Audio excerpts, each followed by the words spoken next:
Hello, and welcome, and thank you so much for joining today's webinar, How the CARE Movement is Organizing Against Devastating Federal Tax and Budget Cuts. My name is Miranda Migueli, and I serve as the Director of Policy and Programs at Women's Funding Network. Women's Funding Network is a philanthropic alliance with members throughout the United States and the world, and we're dedicated to advancing the essential role of women's foundations and gender justice funders in the unwavering fight for gender equity and justice. We are incredibly grateful for everyone who's joining today's funder briefing, and I'd like to start also by thanking our co-host, Care for All with Respect and Equity Fund, Economic Opportunity Funders, and Tax Equity Funders Network. We'd also like to thank our co-sponsors for today's virtual event. They are Better Taxes for a Better America, Children, Youth, and Family Funders Roundtable, Early Childhood Funders Collaborative, Grantmakers in Aging, Grantmakers in Health, Grantmakers for Thriving Youth. I'm honored to be joined by today's amazing panelists and experts who will discuss the devastating impact of federal tax and budget cuts on women, children, older adults, and people with disabilities, and how the CARE movement is organizing to resist them. Before then, I want to flag a few things. We'll be recording the webinar and sharing the recording with the registrants for those unable to attend today. And we have space for questions built into our time together toward the end of the webinar. So if you have a question, please use the Zoom Q&A feature to ask it. I'll now turn things over to Anna Wadia, Executive Director at Care for All with Respect and Equity Fund. She will moderate today's conversation. Thank you. Thank you so much, Miranda, and many thanks to the Women's Funding Network for all you have done to organize and being a thought partner on this webinar. My name is Anna Wadia. I use she and her pronouns, and I am the Executive Director of the Care for All with Respect and Equity Fund. The CARE Fund is a unique collaborative that brings funders together across our differences to build the power of the CARE movement. So I am thrilled today that such a broad range of partners in philanthropy are co-sponsoring this webinar. Philanthropic organizations that span the areas of health, aging, children and youth, and economic policy. We are also blown away by the overwhelming response to this webinar. Over 400 funders have registered. So before we start our panel, we want to learn more about you with two quick poll questions. Miranda, could you please launch the first poll? So first, we want to hear about your relationship personally to caregiving. Please take a moment to answer all of these questions that apply to you, to check any box that applies to you. You may be a caregiver caring for a child, parent, or loved one. You may have a family member who is a caregiver. You may have a child, parent, or loved one who is receiving care from a family member, a loved one, or a care professional. Or you yourself may currently be receiving care from a family member, loved one, or care professional. Let's just give people a few more seconds to answer the question.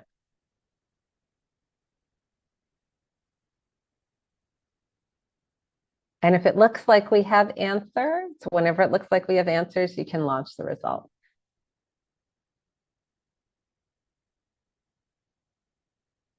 All right, so we see that over half of you are caregivers yourself.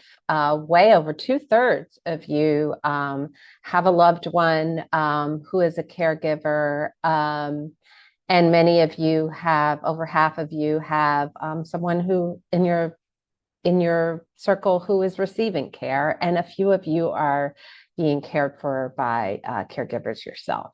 Um, so this, what we find in every room, virtual, in person, large or small, at some point in our lives, we will all be caregivers and we will all receive care from our loved ones or professional care workers. So now we would like to hear a little bit about your foundation. Can you launch the second poll, please?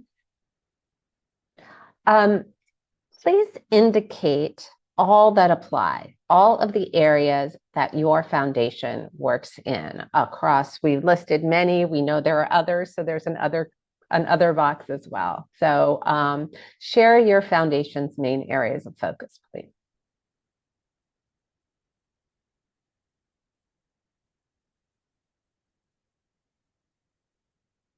All right, and if you could show the results of the poll, please. All right. So what you see here is we are a very, very diverse group of funders working across many, many different issues. You know, this is exactly what the Care Fund is all about. The Care Fund's partners joined forces across many of the areas that you all work on because we knew that as long as we are divided, we can be conquered.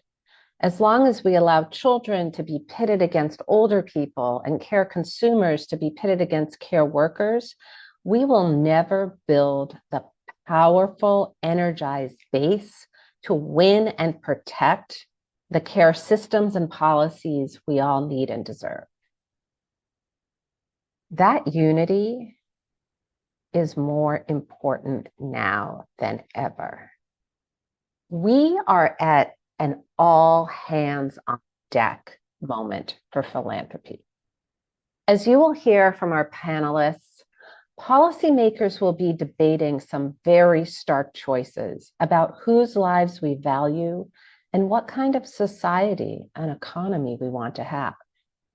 The Care Fund and all of the co-sponsors of this webinar are 501c3 nonpartisan organizations. We are engaged in this work because tax and budget decisions are fundamentally about value.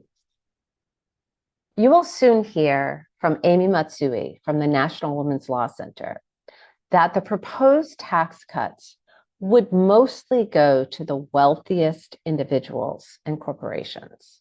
So we have a choice.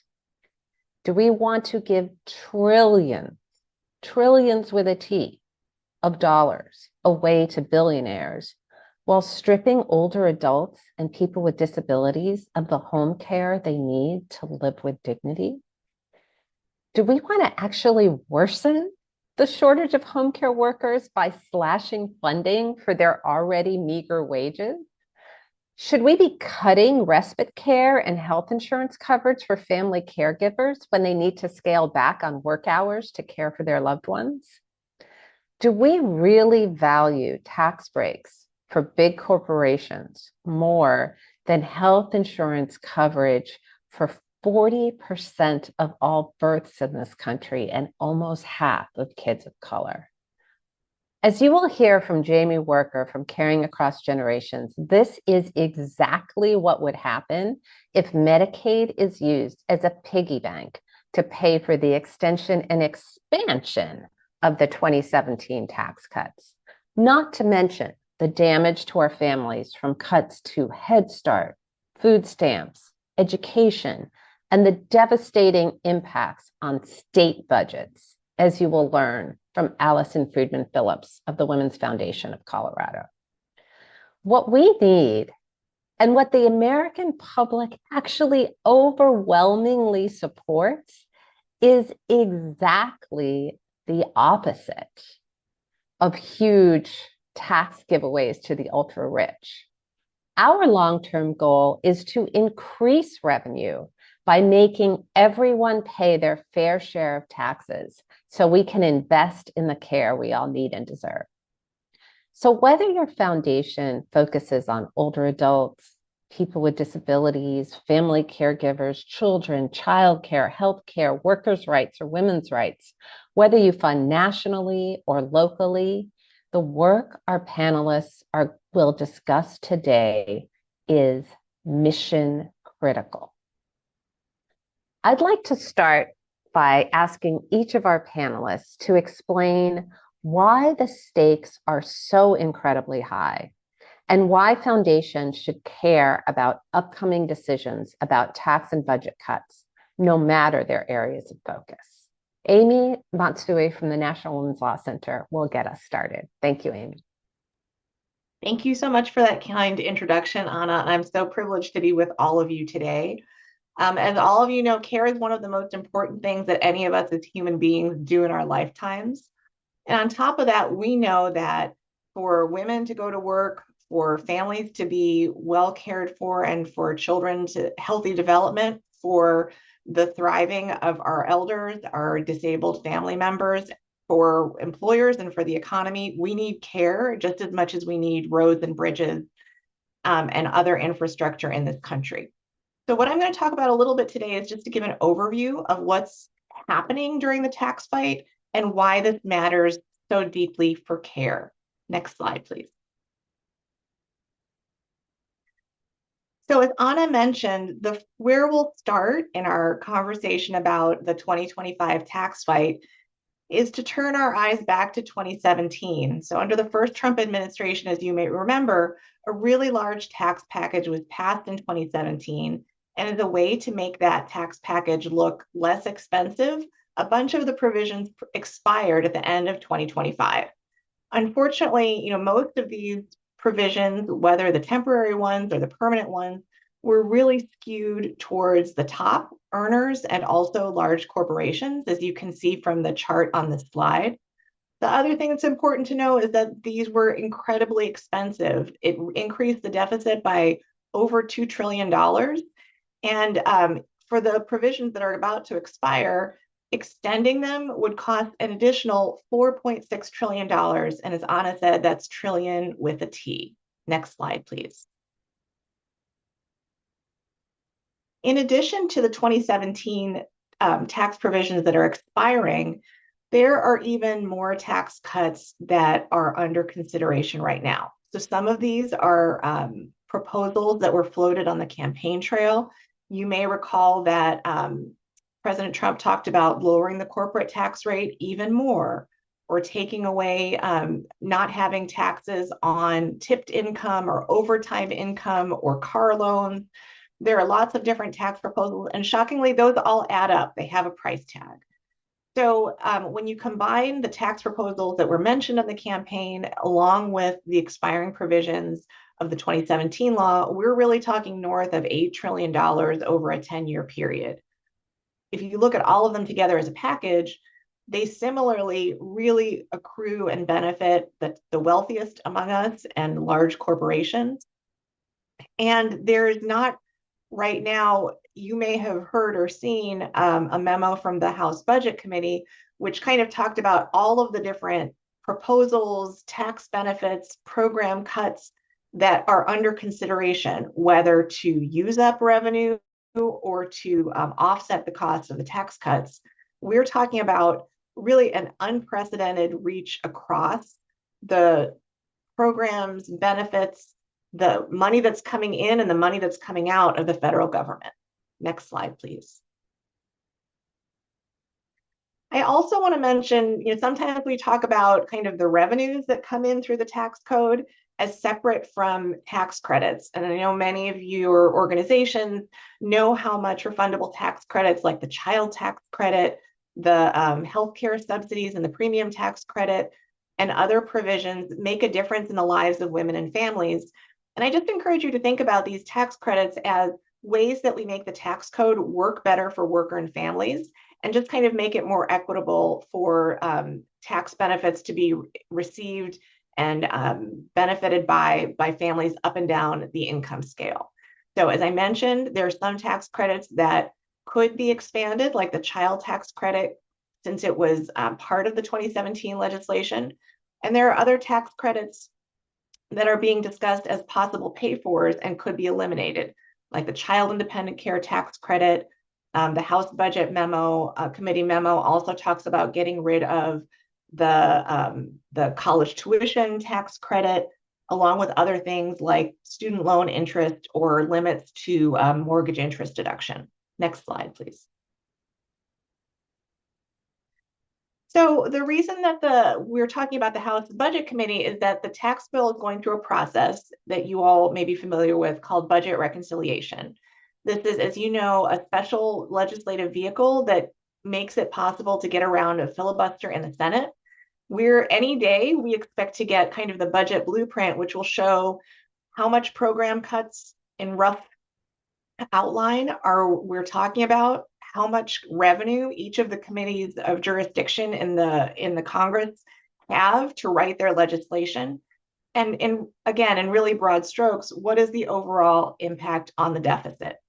After we get this budget blueprint, we'll find out what the legislation looks like. Each of the committees will write their pieces of the legislation. It will go through the committee process. And then after going through amendments in each chamber, it'll get a vote. Those two pieces of legislation have to be reconciled. And then at a certain point, they will get a final vote and then go to the president. When is this going to happen? The tea leaves are really unclear right now. Again, we don't even have the budget blueprint yet. The Speaker of the House initially said we could get the reconciliation bills, one or two of them, enacted by Memorial Day, but that's looking increasingly unlikely. Next slide, please. So where I want to leave you is kind of how the tax bill will hurt families and how that will have an impact on care. Anna mentioned Medicaid in her opening remarks as one of the programs that would be slashed as an offset for tax cuts at the top. We've also heard about cuts to TANF and the Social Services Block Grant, which, as we know, provide childcare as well as direct assistance to families. So all of this means is that the tax cuts are going to mean less support for families, and that will raise their costs. And I'll just leave you with the next slide. And that is that the 2025 tax fight is really the care fight. If we have fewer revenues, not only does it hurt all of us right now, but the public investments that we know to have equitable growth and support for all of us are further out of reach. And we're going to be hurting families' bottom lines while we do that. And so just to say, there may be little pieces of the tax fight that address care, but overall, we're talking about a bad deal for families, our economy, and all of us. So with that, I will turn it over to Jaimie. Thank you. Thank you so much, Amy. Really informative, very helpful. Jaimie, can you tell us what's at stake with Medicaid? Thank you. Yes. Thanks so much, Anna, and also Amy for teeing up this next part of the conversation, which we wanted to focus on why Medicaid matters at every stage of life. Again, my name is Jaimie Worker, and in addition to being Director of Public Policy at Caring Across Generations, I'm also the proud daughter of immigrants. I was born in Dallas and raised in Detroit, and Medicaid also paid for my birth, my mom's maternity and postpartum care, as they worked in restaurant and retail jobs and, in some of the most underpaid positions as well in this country, and, as they found their way in a path to the middle class through critical public sector jobs. And so just as it was for my family, Medicaid is the cornerstone of America's health and well-being in every part of this country. The next slide. Across the United States, one more slide after that. Across the United States, 1 in 5 people are enrolled in Medicaid. That's nearly 80 million people, including over 17 million older adults and people with disabilities. Medicaid is crucial across every state and every district. It also provides essential care for millions of children and families. So we know that parents are 44% of the Medicaid adult population, And nearly half of children in the US are also participate in Medicaid. 4 in 10 births in the US are financed by Medicaid. And for children with disabilities, Medicaid is really a lifeline.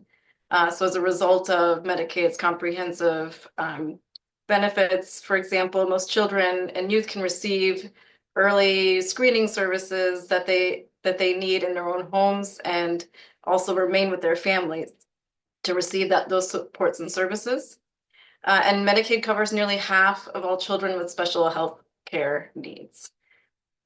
And then we also know that Medicaid and CHIP, or the Children's Health Insurance Program, cover more than half of Black, Latina, American Indian, and Alaska Native, Native Hawaiian, and other Pacific Islander children, are really critical support for families of color in particular, and it also covers nearly a quarter of adults under 65 in rural communities as well. And next slide, Medicaid is a lifeline for older adults, disabled people, family caregivers, and care workers in particular. That's because it is Medicaid, not private insurance or Medicare, that is the primary source of funding for all aging and disability care, whether it's in an institutional care facility like a nursing home, or in folks' homes and communities where most people, want to receive their care. So over 7.8 million people with disabilities and older adults rely on Medicaid-funded home and community-based services for home health care, personal care services, and also job supports for adults with disabilities. So, and because private insurance and Medicare do not cover the majority of long-term care, Medicaid actually pays for over 70% of all home and community-based services, and that's for about 1.5 million people, including 60% of so for 1.5 million people, including 60% of nursing facility residents, also rely on Medicaid for facility-based care.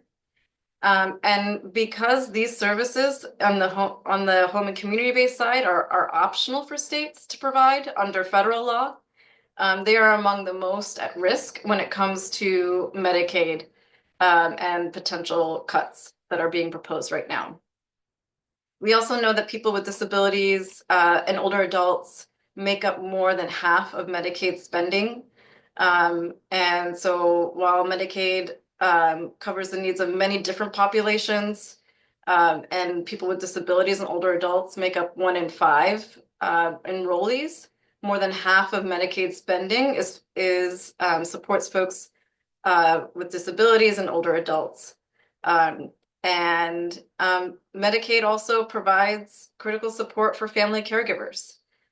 Without Medicaid, that would leave family caregivers left to fill in enormous gaps in care for older adults and people with disabilities.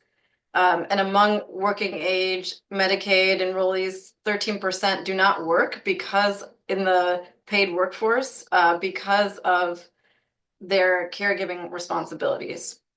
Additionally, there's other ways that Medicaid does provide support for caregivers by allowing people receiving services to hire their family caregivers as their caregivers.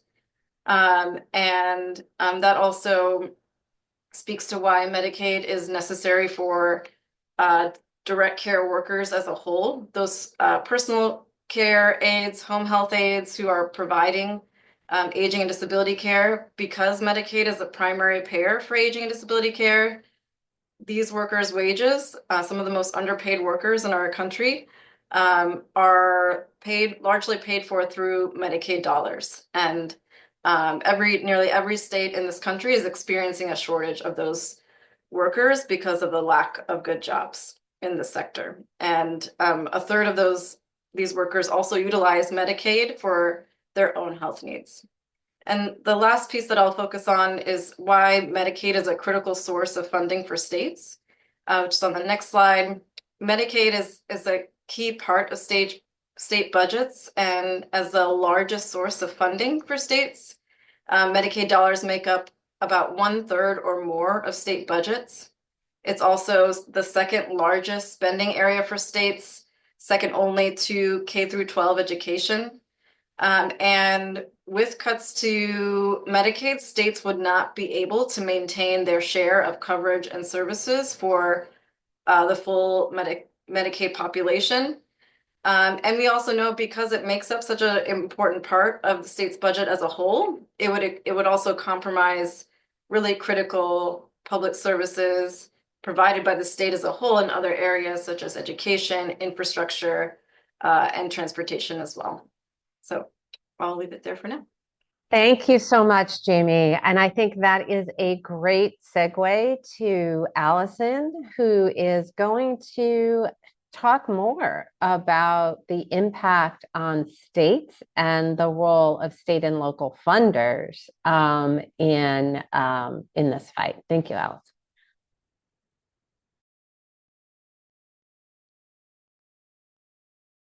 Good afternoon. Thank you to the Women's Funding Network and other co-hosts inviting me to be a part of this webinar. And a big shout out to my fellow panelists and speakers and all of you for joining today.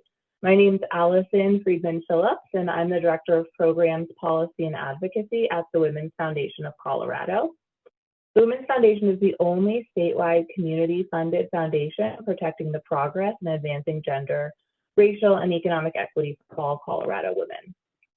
So we operate as a community foundation with a gender lens. We have a large philanthropic menu of opportunities to engage and do grant making, including to organizations on the ground that provide caregiving and those that engage in policy and advocacy. Additionally, we use our own organizational resources to engage in policy and advocacy, including taking full advantage of being a 501c3 public charity, taking positions on bills, ballot measures, lobbying, coalition building, advocacy, and other activities. Let's go on to the next slide, please. So in Colorado, we have had a number of key policy wins over the years, including universal preschool, voter-approved paid family medical leave, some of the most progressive equal pay laws, and expanded earned income tax credits, child tax credits, and a new caregiver tax credit, among other policy wins for caregivers. Let's go to the next slide, please. And despite all these big policy wins for caregivers, women, and families, the child care and early childhood education system in particular is really struggling significantly, even without threats to federal funding. And all that being said, the people who make up the sector are organizing and trying to figure out how they go forward in this new and challenging environment. Before the webinar, I sent out an informal survey to my network of grantees, providers, caregivers in the state to ask them about their perspective on the impact of federal funding crisis on caregiving in Colorado. I don't have enough time to go through all of their feedback, but let's just say it was really enlightening and helpful. I wanted to pull out a few key responses to ground us in their response to the questions about their realities, concerns, hopes, and dreams. A couple of quotes. Caregiving resources for children and their families are missing. Support and safety nets that are trauma-informed are few. Reimagining how to think about caregiving will require letting go of what has been to what is needed now. There are silos in this work, and I believe it holds us all back from successful policy change efforts. At the core of the problem are still poor narratives we have to organize against. Ageism, misogyny, a distrust of people utilizing benefits and tax credits, conversations about fraud, are unspoken drivers of the lack of real federal funding investment. It's really hard to hope and dream right now. As we hear narratives supporting childcare, they must be met with action to provide both tax supports for working parents and supports to create sustainable funding for care providers for both young children and employment supports for job protection, tax credits, and caring for adults. To see caregivers elevated and compensated as the professionals they are, to see them recognized for providing a service that makes the whole economy thrive and function, and that every family can efficiently navigate the systems connected to the caregiving types they need. Next slide, please. So we really are, in the perfect storm in Colorado. You heard some of the challenges, concerns, hopes, and dreams from our folks on the ground here in the state. Our larger system is already stressed because of a regressive law called TABOR, or the Taxpayer Bill of Rights, that despite its name, it restricts the size of government while also not allowing the elected members of the Colorado General Assembly to raise revenue for state government. So anytime we have to raise revenue in the state, there has to be a vote of the people. And this, because of these restrictions, we don't have the ability of the state to necessarily backfill loss of federal funds. So as we're talking about this larger federal fund crisis, it will not only impact Colorado, but there's also a constitutional requirement for our state to have a balanced budget, which, despite positive economic times for us here in Colorado, it means that our next state fiscal year has a $600 to $700 million gap. With a third of our state's revenue coming from the federal government, key programs like Medicaid, child care assistance, TANF, WIC, and SNAP are especially at risk for Coloradans. When you throw in immigration fears and the cascading impact of people being forced to leave the workforce because they can't find care, our state's in an increasingly challenging cycle. All the while, I know that caregiving is needed now more than ever, and we're forcing families across the state to make tough decisions. Okay, last slide. So what are we doing here in Colorado? We are inspired by our partners and listening to their perspective, really trying to understand our state's fiscal situation, figuring out how we can make our grant resources larger, more flexible, and quickly dispersed, using all of our policy and advocacy tools, including lobbying, building relationships with elected officials at every level of government, especially in light of the renewal of the Tax Cuts and Jobs Act. We're going to be in community with all different types of organizations, like we are here with you all today, and also encourage advocacy and engagement. Thank you again so much for having me, and I look forward to our further discussion.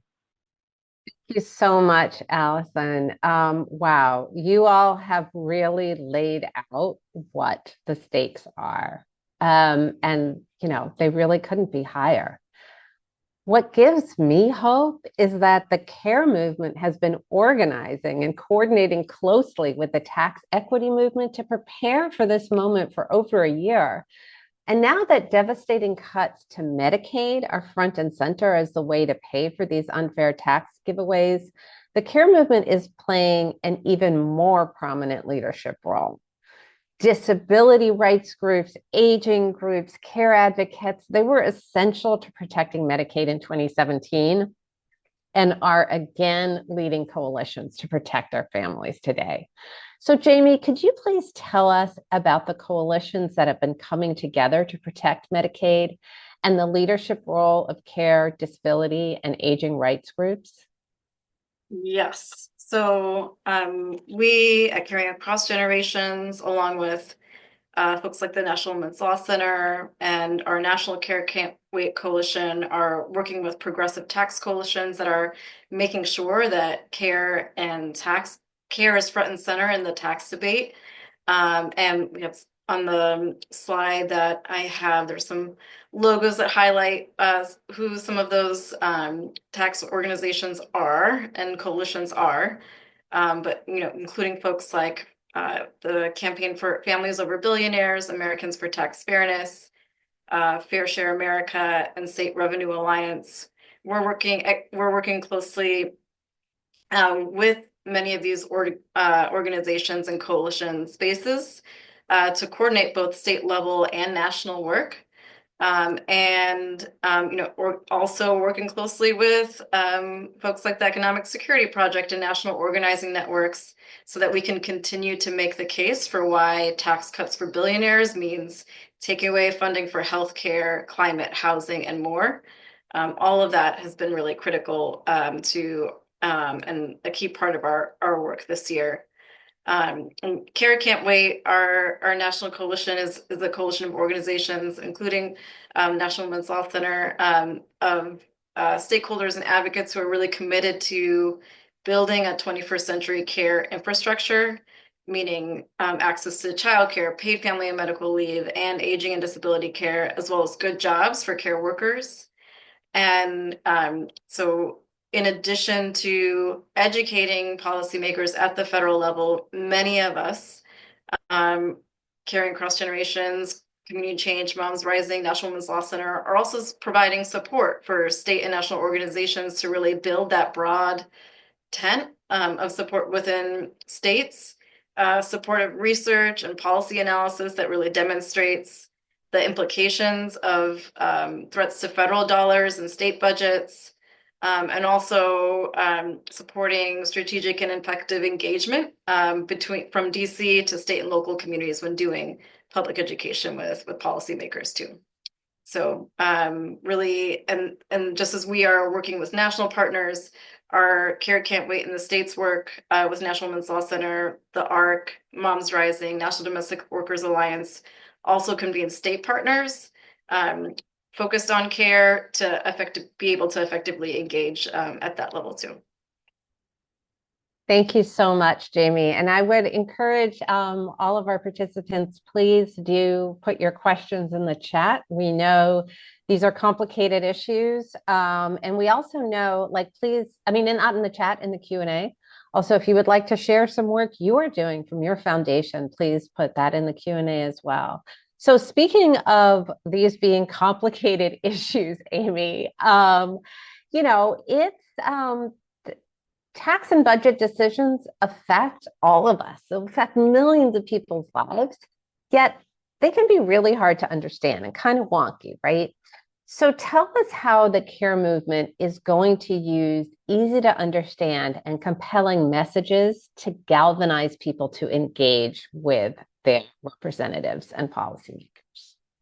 Yeah, and as you mentioned before, Anna, budgets in our tax system are really a statement of our values. So we see where we are asking for contributions so that we have kind of what we need to support our core priorities. And we know for us, one of those core priorities is care that all of us need and all of us benefit from. So one thing I think that the tax fight presents us in really stark and clear terms is distinguishing between priorities. Are we putting our money, trillions of dollars, towards tax cuts that go to billionaires and big corporations? Or are we making the investments in families that can be felt in every community?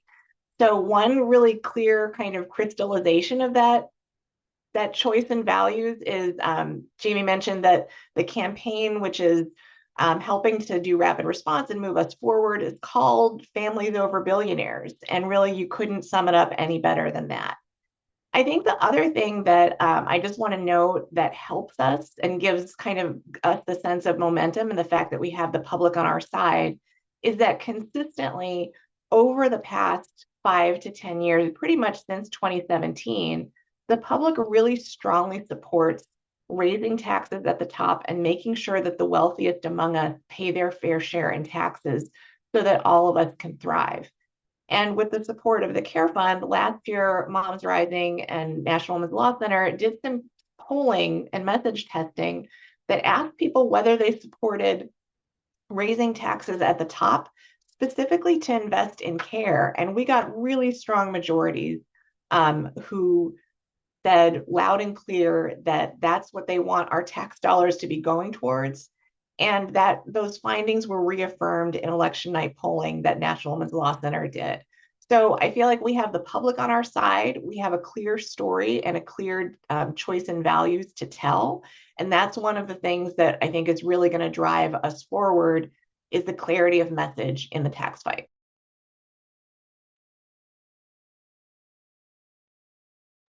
Thank you so much, Amy.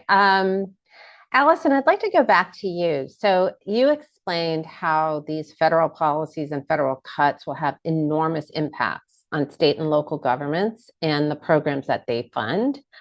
And we have a lot of participants on this call who are from state and local foundations. So what recommendations do you have for state and local funders about how they can and should engage? And I also want to, at the same time, raise one of the questions that was asked in the chat is if you're willing to share the survey you sent to your partners in Colorado, because someone else on the call would like to do that similar survey with their partners. So the first or the second question is quicker. So I will say, yes, we can definitely share the outline of the survey with folks. And in terms of your second question, it is, I mean, it's such a privilege to be able to answer this question with so many funders from around the country on the call. I mean, I think I have three recommendations. So the first is, if you aren't already, get connected to the organization in your state that is doing fiscal reform, fiscal analysis, to get an understanding of your state's state budget situation, an understanding of like things that might you might be able to fund, or just connect with them, because as we've said a couple times on the call, I mean, not just if you care about caregiving, any of your foundation's interests are going to be impacted by budgeting and taxes. So that's my number one. And then my number two is, I mean, you heard in some of the survey results I shared that the folks on the ground, I mean, they're struggling in how to figure out how to address all the issues that are coming up to them, whether it's funding or immigration, all of the executive orders and how they impact DEI and other things that they do. So I would encourage you, if you haven't already, to fund advocacy work, to fund organizing work, to connect with your local funders, like Funder Association in your state, to figure out how you're sharing resources with nonprofits and providers throughout the state. Because what I've seen in the last couple of weeks, and I imagine many of you all have too, is that there's a lot of misinformation and misunderstanding. And like, understandably, I mean, this is what they're trying to do, is to, stop us from doing our good work and achieve our missions to address everything that comes up. But I think if we're putting resources towards like legal aid or legal analysis that we can put to our grantees, it's going to help all of us better understand the situations and do our best to get through what's been happening. And then my last recommendation is that, if you are a C3 and if you can, I would encourage you as an organization to engage in policy and advocacy, to take positions on bills, to write op-eds, to work with other organizations who are doing systems change work. Talk to your board about policy and advocacy. One of my biggest pet peeves in this work is like when someone says you're being like too political, because I just think it's the phrase that people use when you're getting too close to someone's power or uncomfortability. So I think it's just, I mean, like, this is a time where we can't not be political. Everything is at risk here. Caregiving, everything your foundation works on. If we don't start stepping up, funding organizations that are doing this work and really taking strong positions about this, I mean, as we've all been saying today, it's only going to be more challenging to make sure that families have the care that they need in their state. Thank you so much for raising that, Alison. And, that reminds me of a resource to share with everybody on the call. Alliance for Justice has a great set of resources on its Boulder advocacy page about what you actually can do as a foundation to influence and inform public policy. So Amy first, and then Jaimie. Before we move to the questions that have been coming in from the participants, could you just in like 1 minute each share one call to action for the funders who are here today? Thank you. And I really want to thank Alison for setting us up to say, encouraging grantees and organizations to participate in tax policy work, but we know that people need resources and capacity to do that. So funding to support your grantees in weaving tax policy and these budget and tax fights into their advocacy, and if possible, C4 dollars as well to kind of help with just that form of advocacy. So that we would appreciate having more folks with us in the fight. Yep. Totally agree. And I think one of the hopeful things about this moment and things that ground me every day are the conversations that I get to have with not only colleagues in different national spaces, but also the level of coordination that I'm seeing and I'm part of between national partners and state partners as well. And in these, both chaotic and uncertain times, I think there's a role for us, for folks who are following work at the federal level to be able to provide, some clarity and focus around the many things that are happening, and also which also helps to create space for folks who are working actively in state and local communities to continue to fight and push back against the very real threats in their communities. So I think supporting those kinds of partnerships and that coordination is also really, really critical. Thank you so much. And thank you to all of you for so clearly articulating where we are in this historic and really existential moment in our country's history. As you guys have explained, the decisions made over the next few months about who pays and who benefits, that will shape the future of our society and deeply impact the lives of everyone our foundations care about for years to come. So as I said at the beginning, this is truly an all hands on deck moment for philanthropy. And so we encourage you, all of you who are on this call, if you want to reach out to us as co-hosts, to our speakers, please do. We'll put the emails in the chat. We really do want to hear from you and strategize with you. So now I will turn to our questions. First, let me ask a procedural question. I think it would be Jaimie or Amy who has the answers to this one. This is specifically about the Medicaid cuts. Can you explain in a little more detail the difference between the budget resolution, assumed February, and the reconciliation legislation, maybe by Memorial Day? And what committee will Medicaid cuts be hashed out in? Yeah, I can kick off, and then Amy, if you want to round anything out, that would be great. So the budget resolution is the first step in the overarching reconciliation process. So they are, connected and part of the same path towards that target of the goal that the House Republicans have to, sign legislation, have legislation signed by the president by Memorial Day, a very ambitious goal, but one that we're, operating with, knowing the urgency of this moment and the need to demonstrate our concern. And then for Medicaid specifically, Energy and Commerce is a key committee that we are watching to, see how what potential cuts to Medicaid might be proposed in the context of the tax fight and indicated through the budget resolution. Great. Amy, Alison, anything to add there? Yeah, just to add, so once we get the numbers, then the different committees have to write the legislation that corresponds and has the policies that cost that or save that amount of money. So once we get the numbers, then the committees can write the legislation, and that's what's going to be debated in the different chambers.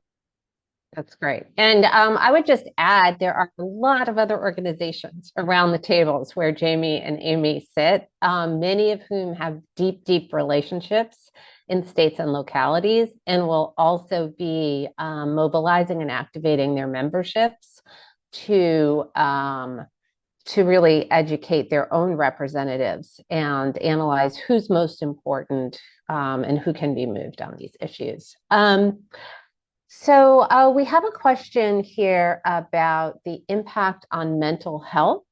Could you please share more about the impact on the mental health care sector specifically, mental health caregivers, mental health disability, anticipated increased risks or consequences on mental health, truly anything specific to mental health? Who would like to take that one? I'm happy to take that one. So we know that that's a critical part of what would be, impacted by these cuts. And I think it's important to know that whatever they're called, whatever the type of cut is being proposed, it is a cut. It is an attempt to take away people's care, whether it's called work requirements or per capita caps, block grants. All of those things are tools that are will be used to take away people's care, including mental health related services. And It is the mental health services are the Medicaid provides the largest source of funding for mental health services, and that includes things like counseling, psychiatric care, and also substance use disorders, and also related counseling services for children as well. And so that is something that is deeply concerning for us. And we know, one of the things that we learned in 2017 when we successfully fought back the repeal um, of Medicaid and the Affordable Care Act was that um, those kinds of supports and services in rural communities, and also um, care for healthcare and other related services and supports for children were really key in terms of emphasis and what ultimately, alongside the leadership of the disability rights community, helped to make sure that Medicaid and the Affordable Care Act stayed intact. Thank you so much. Jaimie, Alison, anything to add from the state level on this question?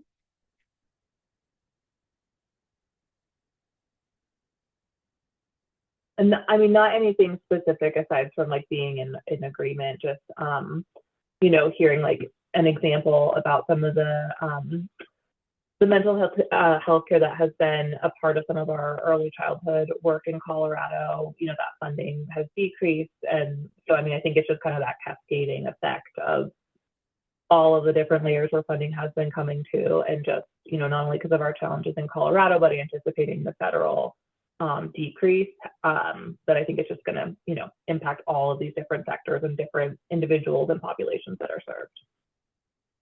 Great. Amy, any last words before we wrap up the webinar? Oh, thanks for that, Anna. I think just to say, just to reiterate, the tax fight is all of our fight, and it's especially the care fight.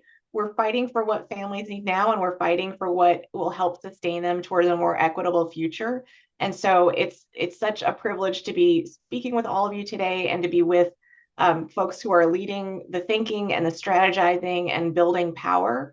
And just grateful to be fighting alongside all of you. Thank you so much to all of our panelists, not only for taking the time to share your expertise with us today, but for this incredibly hard and vitally important work you are doing and you will be doing over the year to come. I couldn't be more appreciative of everything that you do, and more honored to be working with all of you. So with that, I would like to turn it back over to my co-host, Miranda from Women's Funding Network. Thank you so much, everybody. Thank you all. I want to echo Anna's thanks to our panelists today, and thank you as well, Anna, for this timely discussion in a rapidly changing political landscape. As Amy said, this fight is all of our fight, and it's clear from today's briefing that it's ongoing.